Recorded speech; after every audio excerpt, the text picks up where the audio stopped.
So today I am going to talk about life and its other dimensions.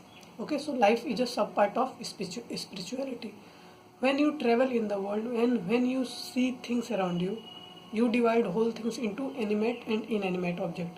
In animate object, you see life form and variety of life form, plant life form, animal life form. In animal life form, variety of animals. In plant, variety of plants. In their size, color, in their architecture, in their geographical region in which we live. And when you see these things, one question definitely comes in your mind: Who made this, and how diverse is and why it is so diverse, and what is the core idea behind it. That means we want to know how creator create this whole creation, and how some entity or some supernatural power preserve it and some power destroy it. Okay, so there is a very good description about it in Hindu scriptures, in Hindu spirituality, or you can say in Hindu philosophy, where they divide the whole thing into six major categories: creator, preserver, destroyer, knowledge, wealth, and power. Everything. That means any object which is created, preserved for some time, and then destroy if it is a physical object. For non-physical object, it's altogether a different matter. First we talk about physical matter. So physical matter is first created, then preserved, then destroyed. Take an example of a human being. We first take birth, preserve for some time, let's say for 100 years, then destroy, then we die, then destroy.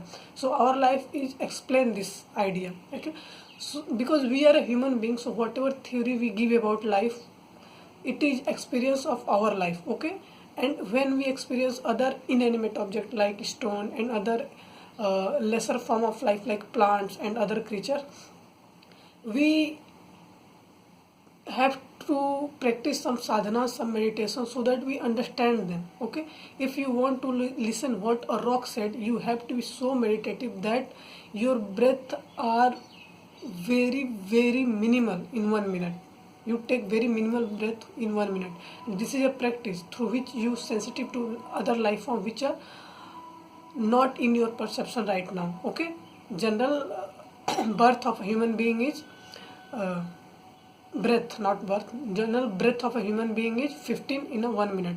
If you want to know life form, let's say plant life form, you have to be 9.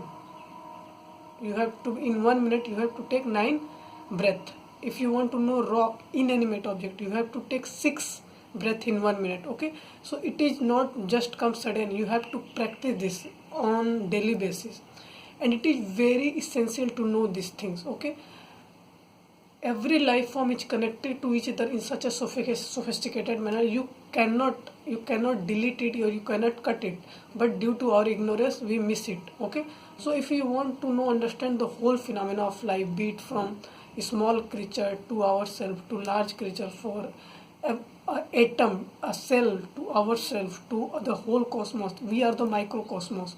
And if we want to know the bigger cosmos or download what is happening in the bigger cosmos in our perception, we have to be meditative, we have to be a yogi, we have to be meditator, we have to know some facts about spirituality.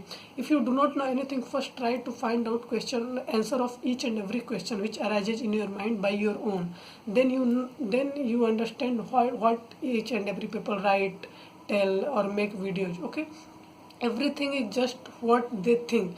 If anything is original, this idea first come in a mind of any human being, and that man put enough effort to understand it and spread this knowledge in the world. Okay, what we see in movies, a good movie, a good documentary, is just the idea of a human being in their mind, and it live through this idea and try to spread this idea in the whole world, so that overall humanity understand what's problem in the world, and solve the problem in a better manner, because any a new dimension is added in their mind. Okay, so basically I talk about in this lecture is, when we talk about life, we have to assume all type of life form from the beginning till its end. Okay, we cosmos is beginningless and endless, and life come 2 million years ago, and till now we are evolved into a more sophisticated creature. In future we also evolve, so we have to look into each and every corner of life, each and every aspect of it, from very small to very complex, from size, from color, from its energy terms. In everywhere we have to see life forms. Some life form are big in size, some life form is small in size, some life form are, let's say, in between. But in terms of efficiency, in terms of color, in terms of their usage, in terms of their existence in the whole cosmos, each and every creature are very important. Nothing is less important than any other life form. We do not have to think about all other life form in terms of their usage, what this life form contribute in our life. No, each and every life form has its role to play in our life. We have to just be conscious about each and every life form to understand its role in the nature, and we enjoy the whole creation. Okay, so I hope you love this lecture. Namaskaram. Thank you.